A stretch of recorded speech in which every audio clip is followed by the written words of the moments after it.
Welcome. This is Radio Pras.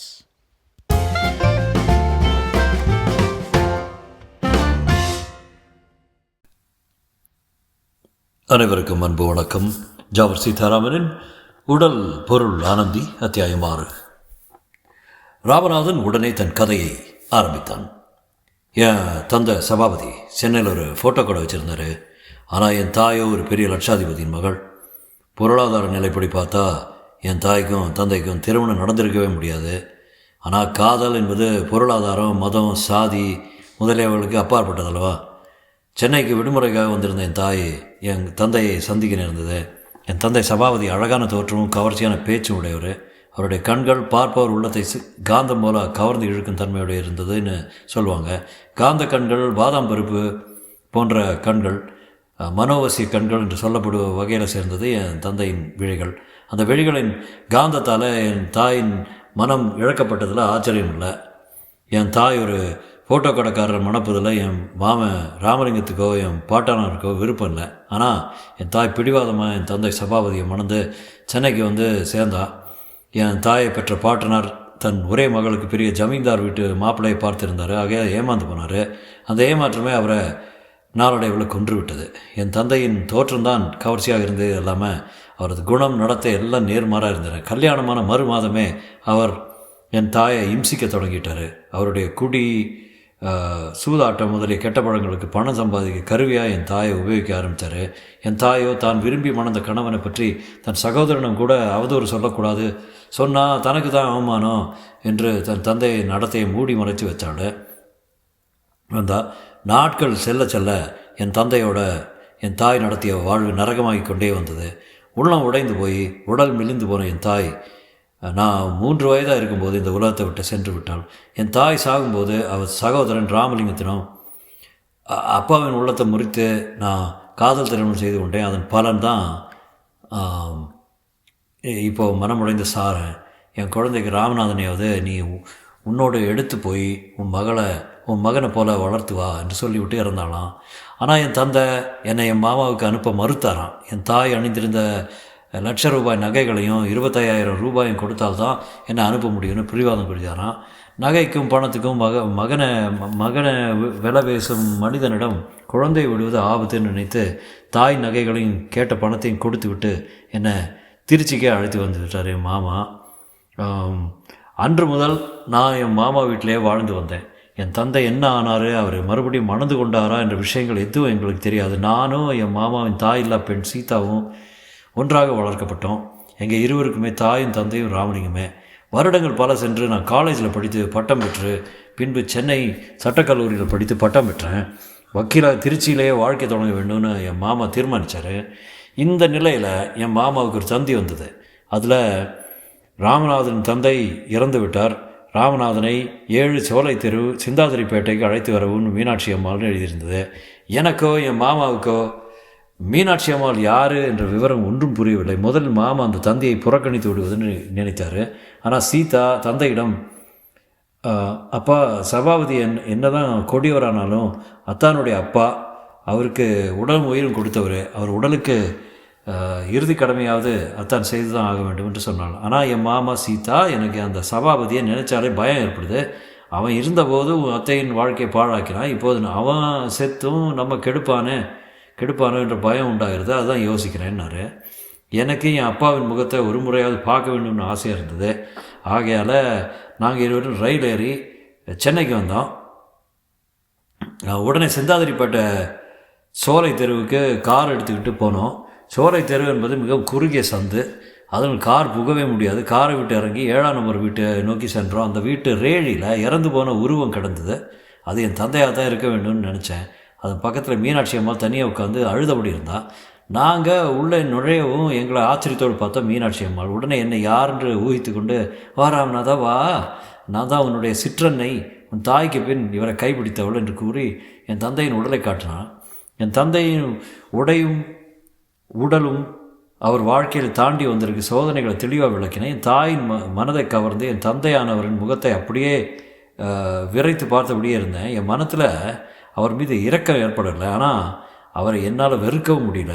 அப்போது அந்த இடத்துல அழுத கண்களோடு ஒரு இளைஞன் வந்தான். அவனும் என்னை பார்த்தான், நானும் அவனை பார்த்தேன். அதற்குள்ள மீனாட்சி அம்மாள், திலீபா இதுதான் ராமநாதன், அண்ணன் ஒன்று விட்ட அண்ணன்னு கூறினான். திலீபன் ஒரு ஏளன சிரிப்போடு என்னை பார்த்துட்டு, பரவாயில்ல, மரணம் பிரிக்கவும் செய்யுது இணைக்கவும் செய்கிறது என்றான். அப்போது தான் முதன்முறையாக திலீபனை பார்த்தேன். அவன் அணிந்திருந்த கிழிந்த சட்டையும் கரைகள் படிந்த வேட்டையும் நான் அணிந்திருந்த சில்க் சூட்டும் கோட்டும் எங்கள் இருவரும் வித்தியாசமான பொருளாதார நிலைகளை காட்டினேன். எங்கள் இருவரையும் இணைத்தது அந்த உயிரில்லாத பிரேதம். அந்த இணைப்பின் விளைவுகளை என்னவென்று சொல்கிறது என்று சொல்லிவிட்டு ராமநாதன் பேச்சை நிறுத்தினார். அப்போது நீதிபதி, நீங்கள் சுட்ட திலீபன் உங்கள் சகோதரனா என்று கேட்டார். அதற்கு ராமநாதன், ஒரு விதத்தில் திலீபன் என் சிற்றன்னை வயிற்றில் பிறந்த சகோதரன் தான், ஆனால் நான் சுட்டது திலீபனை அல்லவே அல்ல என்று சொல்லி நிறுத்தினான். நீதிபதி திகைப்போடு ராமநாதனை நோக்கினார். அவரது திகைப்பை புரிந்து கொண்ட ராமநாதன், இப்போது நான் கூறுவது முரணாகத்தான் தோன்றும், அர்த்தமில்லாத புரியாத வார்த்தைகளாக தான் தோன்றும், ஆனால் முழு கதையும் கேட்டதும் உங்களுக்கு நான் கூறுவதன் அர்த்தம் புரியும் என்றான். மேலும் ராமநாதன் தொடர்ந்தான், என் தந்தையின் ஈமக்கடன்கள் முடிந்ததும் நானும் திலீபனும் என் மாமாவும் என் தந்தையின் விடுதிக்கே திரும்பினோம். கணவனை இழந்த துக்கத்தின் நடுவையும் மீனாட்சி அம்மாள் தான் அந்த வீட்டுக்குரியவள் என்ற பொறுப்பை மறக்கவில்லை. எனக்கும் என் மாமாவுக்கும் சமையல் தயார் செய்து வைத்திருந்தால் எனக்கு அந்த வீட்டின் உணவு இருந்த கூச்சமாக இருந்தது. தட்டி கழிக்க முடியாத நிலையில் சாப்பிட்டோம். திலீபனும் எங்களிடம் அதிகமாக பேசலை. மௌனமாகவே உணவு அருந்தி விட்டு திண்ணைக்கு வந்தோம். திண்ணையில் கொசுக்கடி உபத்திரவம் தாங்கலை. திலீபன் வீட்டுக்குள் சென்றதும் என் மாமா என்னிடம் ரகசிய குரல், வீட்டில் நிலையை பார்த்தா உங்கள் அப்பா ஒன்றும் மிச்சம் வைக்கவில்லைன்னு தெரியுது. அந்த அம்மா உன் சித்தி உன்னை ராமநாதன் உபச்சரிக்கிறது அதன் காரணமாக தான் இருக்கும். இந்த நிலையில் நம்மிடம் ஒட்டிக்கொள்ள நினைச்சாலும் நினைக்கலாம் என்றார். நான், இல்லை மாமா, மீனாட்சி அம்மாவை பார்த்தா ரொம்ப சாதுவாக தெரியுது என்ன. உடனே மாமா, ராமநாதா உனக்கு என்ன தெரியும், ஏதோ எதிர்பார்த்தது நமக்கு தந்தியே கொடுத்துருக்குறாங்க. உங்கள் அப்பா உயிருடன் இருக்கும்போதே இவர்களோடு எந்த உறவும் இல்லை. அவர் போன பிறகு இவர்களிடத்து என்ன உறவு வேண்டி கிடக்குது. மற்ற ஈமக்கடங்களெல்லாம் ஊரில் போய் செய்து கொள்ளலாம், இரவு வண்டிக்கே ஊருக்கு போயிடலாம் என்றார். அவர் கூறியது எனக்கு சற்று கடுமையாகப்பட்டது. இருந்தாலும் நான் எந்தவித மறுப்பு சொல்லலை. அப்படியே செய்வோம் மாமான்னு. தெரு திண்ணையை அடுத்த ரேடியில் யாரோ சப்தம் கேட்டு நகர்ற சப்தம் கேட்டு திரும்பி பார்த்தேன். திலீபனும் அவன் தாயும் மீனாட்சி அம்மாவும் நின்று கொண்டிருந்தாங்க. திலீபன் எங்கள் இருவரையும் கோபமாக பார்த்ததிலிருந்து நாங்கள் சற்று பேசியது அவர்கள் மறைந்து நின்று கேட்டிருப்பார்களோ என்று தோன்றியது. மீனாட்சி அம்மாள் முகத்தில் ஒருவித அமைதியும் சோகம் தான் தென்பட்டன. எங்களை பார்த்து அந்த அம்மாள், நீங்கள் பங்களாவில் வசதியாக வாழ்ந்து பழக்கப்பட்டவங்க, இந்த சாக்கடை சந்தில் இந்த சின்ன வீட்டில் 10-15 நாள் தங்கியிருந்து இறுதிச் சடங்கெல்லாம் நடத்தி முடிப்பது மிக கஷ்டம். நீங்கள் திருச்சிக்கே போய் செய்யுங்க. இறந்து போனவருக்கும் காவிரி கரையில் கருமாதி நடந்தால் ரொம்ப புண்ணியம் கிடைக்கும். அவர் வாழ்ந்தபோது தான் எப்படியோ இருந்து விட்டார். ராமநாதா, உன்னை போன்ற ஒரு நல்ல பிள்ளையாவது அவர் நல்ல கதி அடையட்டும். அவரை எப்படியாவது நல்ல கதிக்கு கரை ஏற்றி விடப்பா என்று அழுதபடி கேட்டுக்கொண்டாள். மீனாட்சி அம்மாள் யாரோ நான் யாரோ, என்ன இருந்தாலும் அவள் பேசிய வார்த்தைகள் என் மனத்தில் ஒரு விதமான வேதனை தான் தந்தன. அந்த அம்மா இடத்துல எவ்வளவோ ஆறுதல் வார்த்தைகள் கூற வேண்டும் என்ற ஆசை எழுந்தது. திலீபனிடத்திலும், நீ என்ன படிக்கிற, எப்படி இருக்க, எதிர்காலத்தில் என்ன செய்ய போகிற என்றெல்லாம் ஒரு அண்ணன் தம்பியிடம் பரிவுடன் கேட்கும் கேள்விகளெல்லாம் கேட்க வேண்டும் என்று தோன்றியது. ஆனால் என் மாமாவின் முகத்தை பார்த்ததும் என் மனத்தில் எழுந்த கேள்விகள் எல்லாம் மனத்தோடு நின்று விட்டன. என் மாமா எந்தவித பதிலும் சொல்லாமல் செருப்பை அணிந்து கொண்டு புறப்பட தயாரானார். நான் மட்டும் மீனாட்சி அம்மாளை ஒரு முறை நோக்கினேன். 40 வயது தோற்றம், திலகத்தை இழந்த நெற்றி, கிழிந்த புடவை, அதிலும் விதவை என்ற நிலை. பொதுவாக ஒருவருக்கு 2வது மனைவியாக வாழ்க்கைப்படும் பெண்களுக்கு கல்யாணத்தன்றே நாங்கள் வாழ்க்கையில் ஒரு நாள் விதவையாவோம் என்பது ஓரளவு நிச்சயமான விதிதானே. அந்த விதியிலிருந்து தப்பி மஞ்சள் குங்குமத்தோடு அவள் காடு வரை செல்ல வேண்டுமானால் ரயில் விபத்து, காலரா, மாரடைப்பு, இது மாதிரியான அதிர்ஷ்ட நிகழ்ச்சிகள் கை கொடுக்க வேண்டும். கைம்பெண் நிலையிலும் கேடுகட்ட நிலை ஏழை கைம்பெண் என்று நிலை. அந்த பரிதாப நிலையிலிருந்து டெலிவரின் தாயிடம் போயிட்டு வர்றேம்மா என்றாவது ஒரு வார்த்தை சொல்ல என் மனம் விரும்பியது. நான் விடைபெற்று கொள்ள வாய் அசைப்பதற்கு முன் என் மாமா, ராமநாதா, இறந்த வீட்டிலிருந்து போகும்போது போய் வருகிறேன் என்று சொல்வது கூடாது என்று எனக்கு சம்பிரதாய பழக்கத்தை எடுத்து சொன்னார். நான் சொல்ல நினைத்ததையும் சொல்லாமல் செருப்பை அணிந்து கொண்டு திலீபனையும் மீனாட்சி அம்மாளையும் ஒரு முறை பார்த்துவிட்டு கொசுக்கள் வாழ்ந்த அந்த சாக்கடை சந்தில் இறங்கினேன். அதே சமயத்தில் வீட்டின் ரேழியிலிருந்து திலீபன் கூறும் வார்த்தைகளின் செவியில் விழுந்தன. எங்கிருந்தோ வந்தான் ஒரு மகன், தந்தையின் உடலை எரிச்சு விட்டு சென்றான். மீனாட்சி அம்மாள், திலீபா சும்மா இரு என்றாள். திலீபன், விழுந்தா என்னம்மா என்று பதில் அளித்தான். நானும் மாமாவும் ஒருவர் பார்த்து கொண்டு பேசாமல் நடந்து சென்றோம். அத்தியாயம் 7. திருச்சி நோக்கி செல்லும் ரயில் உட்கார்ந்தபடி நான் சிந்தனையில் ஆழ்ந்திருந்தேன். என் மனம் ஓயாமல் என் தந்தையை சுற்றியே வட்டமிட்டது. அவர் படுத்திருந்த நிலை, அவர் தோற்றம், அவர் வாழ்ந்தபோது அவர் என் தாய்க்கு இழைத்த கொடுமை, இம்மாதிரி நினைவுகள் என் மனத்தில் தோய்ந்து நிறைந்தன. திருச்சி வந்து சேர்ந்ததும் சில நாட்களில் என் மனம் தந்தையை மறக்க ஆரம்பித்தது. மீனாட்சி அம்மாள், திலீபன் ஆகியோரின் நினைவும் ரயில் பிரயாணத்தில் நமக்கு ஏற்படும் நட்பை போல சில நாட்களில் இருந்து மறைந்தது. எதிர்காலத்தில் அன்றைக்கு நடக்கவிருந்த நிகழ்ச்சிகள் தான் என் கவனம் அனைத்து சென்றது. சாலையில் என்னுடைய சீனியர் வக்கீல் வீட்டுக்கு செல்வது, நடுப்பகல் கோர்ட்டுக்கு சென்று அங்கு என் சீனியருக்கு உதவியாக இருப்பது, இரவில் வீடு திரும்பி சீதாவின் சங்கீதத்தை, அவள் வீணையோடு பாடும் பாட்டை கேட்பது, இப்படியே என் காலம் கழிந்தது. சீதா வீணையை வைத்துக்கொண்டு அற்புதமாக பாடுவாள். அவள் பாடும்போது அவள் தந்தை மாமா ராமலிங்கம் தன்னை மறந்துடுவார். அவரது கண்கள் மூடியபடியே சீதாவின் கானத்தில் லயிச்சபடி இருக்கும். அவரது மூடிய கண்களிலிருந்து கண்ணீர் கூட வழியும். சங்கீதத்தை அழுதபடியே ரசிக்கும் இனத்தை சேர்ந்தவர் மாமா. என்னை பொறுத்தவரையில் சங்கீதம் என்பது ஒரு விளங்கா பொருளாக தான் இருந்தது. ஏதோ சில ராகங்கள் தான் எனக்கு கவரும். சிந்து பைரவி, காப்பி போன்ற ராகங்களில் சீதா தமிழ் பதங்கள் பாடும்போது தான் என் மனம் உண்மையிலேயே மயங்கும். மற்றபடி நான் ஒப்புக்காக தான் சீதா பாடும்போது உட்கார்ந்துருப்பேன். இசை என்னை கவரவில்லை என்று சொல்லிக்கொள்ள எனக்கு வெட்கம். சங்கீதத்தை ரசிக்க தெரியாதவன் பாமரன். நான் வெறும் பாமரனாக இருக்க விரும்பவில்லை. ஆகையால் அவ்வப்போது திருச்சி மலைக்கோட்டை 100 மண்டபத்தில் நடக்கும் சங்கீத கச்சேரிக்கு சீதாவை அழைத்து போவேன். கச்சேரி முடியும் வரை நான் பொறுமையுடன் இருந்து அவளை மறுபடியும் அழைத்து வருவேன். அந்த நாட்களில் நான் கற்ற பொறுமை தான் எனக்கு வாழ்வில் சகிப்புத்தன்மையை கொடுத்தது என்று கூட சொல்லலாம். என் மாமா சீதாவின் கானத்தை ரசிக்க வேறு காரணமும் உண்டு. சீதா உருவத்திலும் சுபாவத்திலும் அத்தையை போலவே, அதாவது என் தாயை போலவே இருக்கிறாள் என்று மாமா அடிக்கடி சொல்லுவார். சீதா பாடும்போது இறந்து போன தன் சகோதரியை திரும்பி வந்து பாடுவதாக நினைப்பார் மாமா. அதனால தான் அவர் பாடும்போதெல்லாம் மாமாவின் கண்கள் கலங்கும். அவர் அடிக்கடி, சீதா எல்லா விதத்திலும் நீ உன் அத்தையை போலவே இருக்க, அவள் அழகு, அவள் பிடிவாதம், அவளோட பாடும் திறமை எல்லாம் இருக்கின்றன உன்னிடம். ஆனால் அவள் வாழ்க்கை துக்கமாக அமைந்தது போல உன் வாழ்வு அமையக்கூடாது என்று தான் ஆண்டவனை பிரார்த்திக்கிறேன் என்று சொல்லுவார். அவர் சொன்ன வார்த்தைகளில் உண்மை எனக்கு அப்போது விளங்கலை. சீதாவை எல்லாருமே சிறந்த அழகி என்று தான் சொல்லுவாங்க. அவளது மின்னும் தங்கமேனி, உருண்டு திரண்ட உடல் எந்த ஆடவன் மனத்தில் ஆசை என்ற ஆவேசத்தை உண்டு பண்ணாமல் இருக்காது. சீதாவின் உடலில் எலும்பு மூளைகளே கிடையாது என்று சொல்லிவிடலாம். தெருவில் அவளோடு நடந்து சென்றால் மற்றவர்கள் திரும்பி பார்ப்பது பெரிய வேதனையாக இருக்கும். அத்தகைய சீதாவை நாம் மனைவியாக அடையப் போகிறோம் என்று அகமகிழ்ந்திருந்தேன். சீதாவின் அழகு மற்றவர் மனத்தில் உணர்ச்சி புயலை எழுப்பக்கூடியதாக இருந்தாலும் சீதா என்னவோ தன் அழகின் பலத்தை அறியாதவளாகவே இருந்தாள். குழந்தை போல என்னிடம் வந்து அடிக்கடி என் மேல் உராய்ந்தபடி கொஞ்சி பேசுவாள். சில விஷயங்களுக்காக சண்டை போடுவாள். அவளுடைய ஸ்பரிசம் எனக்கு ஏற்படும் போதெல்லாம் என் மனம் கலக்கமடையும். என் உணர்ச்சிகளை நானே அடக்கி கொள்வேன். எதிர்காலத்தில் என்னை வந்து அடைய வேண்டியவள் தானே என்று பொறுமையோடு இருப்பேன்.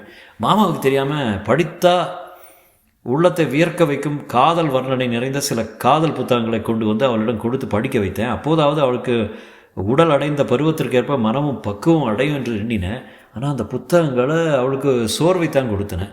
என்ன தான் இந்த புத்தகங்களெல்லாம் நீங்கள் எப்படி பொறுமையாக படிக்கிறீங்க, ஒரே போராக இருக்குது, இந்த ஆசிரியர் சுத்த முட்டாள தான், புத்தகம் பூராவும் காதலை முறைத்து பார்க்கிறான், காதலை தலை குறிந்து கொண்டு தரையை கீறுகிறாள்னு எழுதியிருக்கிறாரே என்றெல்லாம் கேட்பாள். நான் அவளிடம் என்ன சொல்வது என்று தெரியாமல் திகைத்தேன். புத்தகத்தில் 10வது அத்தியாயம் படித்தாயா என்று கேட்டேன். அந்த புத்தகத்தில் 10வது அத்தியாயத்தில் தான் கதாநாயகன் ஓடும் கதாநாயகன் தோளை பிடித்து நிறுத்துகிறான். அவன் கையில் அவள் அணிந்திருக்கும் சோழி கிழிந்து வந்து அவள் உடலை வெளிப்படுத்துகிறது. கதாநாயகி தன் கைகளால் மார்பை மூடியபடி கதாநாயகனை நெருங்குகிறாள். கதாநாயகன் அவளை அணைத்துக் கொள்கிறான். கதாநாயகி ஆனந்த பெருமூச்சு விடுகிறாள் என்று ஒரு வர்ணனை ஆசிரியர் தந்திருந்தார். சீதா அந்த காட்சியின் அர்த்தத்தை புரிந்து கொண்டதாகவே தெரியவில்லை. உடனே என்னிடம், அந்த சோழியை கிழிக்கிற அத்தியாயம் தானே, தன் சோழியை கிழித்தால் அவள் கன்னத்தில் ஓங்கி அறையாமல் எதுக்காக அவள் ஆனந்த பெருமூச்சு விடணும்? இந்த ஆசிரியருக்கு எப்போதுமே துணியை கிழிக்கிற வேலை தான் அதான். இவர் கதை எழுதுவதை நிறுத்திட்டு ஏதாவது ஜவுளி கடையில் போய் துணியை கிழிக்க சொல்லுங்க என்றாள். உண்மையிலேயே அவளுக்கு ஒன்றும் புரியவில்லையா, அல்லது ஒன்றும் தெரியாதவள் மாதிரி நடித்து நான் அம்மாதிரி புத்தகங்களை படிப்பது குறித்து கண்டிக்கிறாளா என்று புரியவில்லை. என் எதிர்கால மனைவியின் வெள்ளை உள்ளத்தை நாமே ஏன் கெடுக்க வேண்டும் என்று நினைத்து அன்று முதல் அவளுக்கு அம்மாதிரி புத்தகங்கள் வாங்கி தருவதை நிறுத்தி கொண்டேன். என் மாமாவோ எனக்கும் சீதாவுக்கும் சீக்கிரமே கல்யாணம் செய்துவிட வேண்டும் என்று ஏற்பாடுகளை செய்ய தொடங்கினார். ஆனால் என் தந்தையின் மரணம் நடுவில் வந்து குறுக்கிட்டதால் என் திருமணத்தை சில மாதங்களுக்கு தள்ளி போடும்படி ஆயிட்டது. என் தந்தை இறந்து ஒரு மாதம் கழித்து ஒரு நாள் நான் ஆடை அணிந்து என்னுடைய சீனியர் வீட்டுக்கு புறப்பட்டு கொண்டிருந்தேன். என் மாமாவும் ஒரு கான்ட்ராக்ட் விஷயமா கலெக்டர் ஆஃபீஸ்க்கு செல்ல வேண்டும் என்று புறப்பட்டபடி இருந்தார். எதேச்சையாக நான் ஜன்னல் வழியாக பார்த்தேன். எங்கள் பங்களா வாசலில் ஒரு குதிரை வண்டி வந்து நின்றது. அதிலிருந்து திலீபன் ஒரு தகரப்பெட்டியுடன் இறங்கினான். அவன் பின்னால் மீனாட்சி அம்மாவும் இறங்கினான். என் மாமாவும் ஜன்னல் பக்கம் வந்து அவர்களை பார்த்தார். அவர் முகம் வேதனையால் சுருங்கியது. என்ன ராமநாதா, நான் சொன்னது என்ன?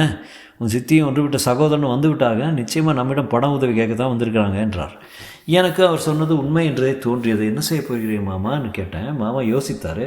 பிறகு என்னை பார்த்து, என்ன செய்வது? ₹1,00,000 நகையும் ₹25,000 அப்போது உங்கள் அப்பாவிடம் தொலைத்தேன். அதோடு சேர்த்து இன்னமும் 1000 தொலைத்து விட வேண்டியதுதான். நீ ஒன்றும் பேசாத ராமநாதா. அந்த அம்மாள் பெரிதாக அடி போடுவதற்குள்ளே நானே ஏதாவது கொடுத்து வீட்டை விட்டு அனுப்பிவிடுகிறேன் என்றார். நானும் சிந்தித்தபடி நின்றேன். மீனாட்சி அம்மாள் ராமநாதா என்று கூப்பிட்டு கொண்டே உள்ளே நுழைந்தாள். அவளோடு அவள் பின்புறம் திலீபனும் அந்த பழைய தகரப்பட்டியை தூக்கியபடி வந்தான். என் மாமா பேசாமல் நின்றார். நான், வாங்கம்மா, வா திலீபா, அப்படி சோஃபாவில் உட்காருங்கள் என்றேன். மாமா ஒன்றுமே பேசவில்லை. இன்னொரு சோஃபாவில் திலீபனும் 3வது வகுப்பில் இரவு பிரயாணம் செய்த களைப்பில் அயர்ந்து போய் சோஃபாவில் கொட்டாவி விட்டபடி உட்கார்ந்தான். மீனாட்சி அம்மாள் உட்காராமல் நின்றபடி இருந்தால். மீனாட்சி அம்மாளுக்கு அந்த வீட்டில் தான் ஒரு வரவேற்கப்படாத விருந்தாளி என்று நன்றாக தெரிந்தது. அவளுக்கு அதை கண்டு வருத்தமோ கோபமோ ஏற்பட்டதாகவும் தெரியவில்லை. அமைதியான குரலில் மீனாட்சி அம்மாள் பேசத் தொடங்கினால். என் மாமாவை பார்த்து, உங்கள் மனசில் இருக்கிற வேதனை எனக்கு தெரியாமல் இல்லை. உங்கள் ஒரே தங்க எவ்வளவோ சீரும் சிறப்புமோ வாழ்ந்திருக்க வேண்டியவ அவளை நரகத்துக்கு தள்ளும்படி ஆகிவிட்டது. உங்கள் தங்கைக்கு பிறகு அந்த இடத்தை பிடித்த நானும் ஒன்றும் நன்றாக வாழ்ந்து விடலை. வசவும் திட்டும் தான் நான் கண்ட சுகம். உங்கள் தங்கை செல்லமாக வளர்ந்தவ, அதனால தான் தாங்கி கொள்ளாமல் அவள் இறந்துவிட்டா. பிறவியிலிருந்தே ஏழையான நான் அதை சகித்து கொள்ள முடிஞ்சது. அதனால தான் நான் இன்னும் உயிரோடு இருக்கேன். ராமநாதனுக்கு ஆதரவாக மாமன் என்று நீங்கள் இருக்கிறீங்க. அதனால் என் திலீபனுக்கு யாரும் இல்லை. அதனால தான் என்னவோ கடவுள் என்ன இன்னும் உயிரோடு வைத்திருக்கிறார். மாமா உணர்ச்சி இல்லாத குரலில், அந்த பழங்கதையெல்லாம் எதுக்குமா? என் தங்கை இறந்து அன்றைக்கே எனக்கும் சபாபதிக்கும் இந்த சம்பந்தம் அருந்து போய் விட்டுச்சு. உங்களுக்குள்ள கஷ்டத்தை எல்லாம் நான் தீர்க்க முடியாது. எவ்வளவோ தர்மம் யாருக்கோ செய்கிறேன். அதுபோல் உங்களுக்கும் என்னால் முடிந்ததை கொடுக்குறேன். இந்த ₹1000 எடுத்துக்கொண்டு போய் சேருங்க என்று கண்டிப்பாக கூறினார். மாமா வியாபாரத்தில் எப்படி பல லட்சங்களை சம்பாதிக்க முடிந்தது என்பதன் ரகசியம் அப்போதுதான் எனக்கு புரிந்தது. மனத்தின் உணர்ச்சிகளுக்கு இடம் கொடுக்காமல் சட்டென்று ஒரு முடிவுக்கு வரும் சாமர்த்தியமே அவரை லட்சாதிபதி ஆக்கியது என்பதை உணர்ந்தேன். மாமா பேசி முடித்ததும் திலீபன் நகைத்தான். அவன் குரலில் ஹாஸ்யமும் துக்கமும் சேர்ந்து ஒலித்தன. திலீபன் தன் தாயிடம் கேலியாக சிரித்தபடி சொன்னான். மா, நான் சொன்னபடியே ஆயிட்டுது பார்த்தியா? ₹1000 வாங்கிட்டு போகலாமாம்மா? பிறகு அந்த பழைய தகரப்பட்டியை எடுத்துக்கொண்டு சோபாவிலிருந்து எழுந்தான். மீனாட்சி அம்மாள், திலீபா உட்காரு, இது பெரியவர்கள் விஷயம், நீ ஒன்றும் பேசாதே என்றால். திலீபன் மறுபடியும் இஷ்டமில்லாமல் உட்கார்ந்தான். திலீபனின் தாய் தன் மாமாவை பார்த்து, நீங்கள் தப்பர்த்தம் செய்து கொண்டு விட்டீர்கள். நாங்கள் ஏழை தான், எங்கு போவது, எப்படி வாழ்வது என்று புரியாத நிலையில் இருக்கிறோம் என்பது உண்மைதான். ஆனால் உங்களிடம் பணம் வாங்க வரவில்லை. உங்களிடம் சேர வேண்டியதை கொடுத்து விட்டு போகவே வந்தேன். திலீபா, அந்த பெட்டியை திறந்து காட்டு என்றான். திலீபன் அந்த பழைய தகரப்பெட்டியை திறந்து காட்டினான். பெட்டியினுள் வைர அட்டிகை, வைர வளையல்கள், நாக்குத்து, ஒட்டியானம், காசுமாலை, வங்கி போன்ற பழங்காலத்து நகைகள் எல்லாம் மின்னின. அவைகளை பல வருஷங்கள் அணியாத காரணத்தால் அவைகள் மீது மாசு படிந்திருந்தது. என் மாமா பிரமிப்புடன் நகைகளை பார்த்தபடி ஒன்றும் பேசாமல் இருந்தார். மீனாட்சி அம்மாள் மாமாவை பார்த்து, உங்கள் தங்கைக்கு நீங்கள் போட்ட நகைகள் எல்லாம் சரியாக இருக்கின்றனவா பார்த்து கொள்ளுங்கள் என்றாள். என் மாமாவின் கரங்கள் ஒவ்வொன்றாக நகைகளை தூக்கி பார்த்தன. என் தங்கையின் நகைகள் தான், ஒன்று கூட குறையாமல் எல்லாம் அப்படியே இருக்கின்றன என்று கூறிவிட்டு ஆச்சரியத்தோடு மீனாட்சி அம்மாளை பார்த்து கேட்டார். சபாபதி இதனால் வரை இந்த நகைகளை விற்காமல் வைத்திருந்தானா? ஏழ்மை வந்த பின்பு கூடவா அவன் இவைகளை விற்கவில்லை? அதற்கு திலீபன், அப்பாவுக்கு இந்த நகைகள் இருப்பது தெரிந்தால் எப்போதோ விற்றிருப்பார். ஆனால் நகைகள் திருட்டு போய்விட்டது என்று நினைத்தார் என்று விளக்கினான். நானும் மாமாவும் ஒன்றும் புரியாமல் விழித்தோம். மீனாட்சி அம்மாள், திலீபன் சொல்வது உண்மை. நான் தான் அவரிடம் இந்த நகைகள் திருட்டு போய்விட்டதாக போய் சொல்லி இதுநாள் வரை பாதுகாக்க வந்தேன். அவர் இருக்கும்போதே இவற்றை உங்களுக்கு அனுப்பியிருப்பேன்.